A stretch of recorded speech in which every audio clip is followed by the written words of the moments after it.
સંવિધાન સભા કોન્સ્ટિટ્યુએન્ટ એસેમ્બલી 1 ભારતીય સંવિધાન સભાની સ્થાપના ક્યારે થઈ હતી? 9 ડિસેમ્બર 1946 2 સંવિધાન બનાવવામાં કુલ કેટલો સમય લાગ્યો હતો?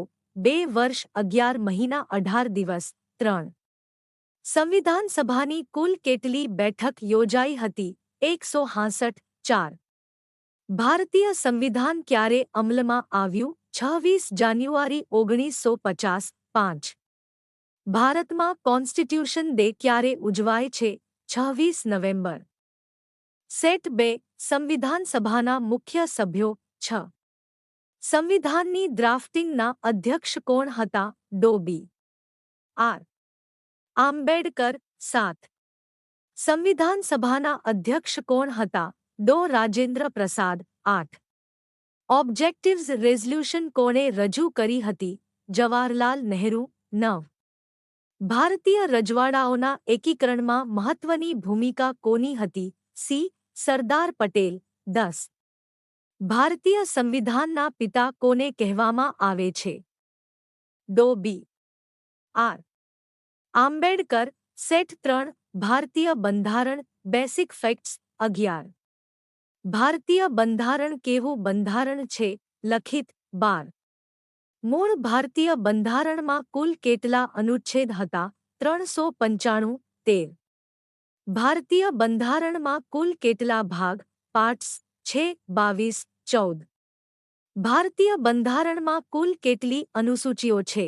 12 સેટ 4 બંધારણના લક્ષણો 15 સેક્યુલર શબ્દ બંધારણમાં કયા સુધારાથી ઉમેરાયો?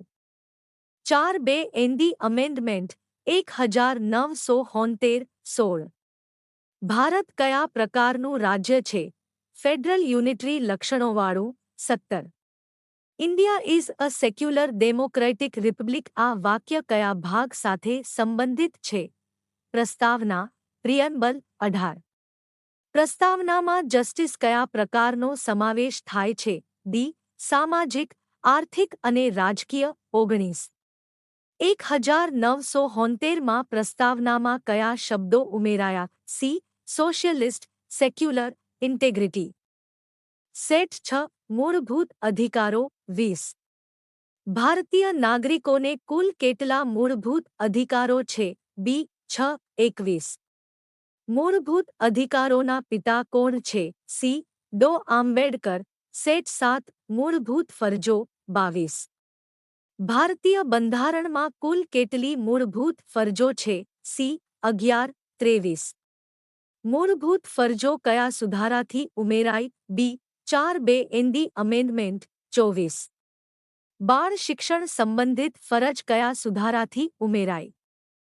બી 8 અમેન્ડમેન્ટ 25 ભારતીય સંસદમાં કોણનો સમાવેશ થાય છે? સી રાષ્ટ્રપતિ લોકસભા રાજ્યસભા 26 રાજ્યસભા વિશે કયું નિવેદન સાચું છે? બી કાયમી સભા છે. એસ ડેલી વિડિયો કે લાઈ સબસ્ક્રાઇબ કરે.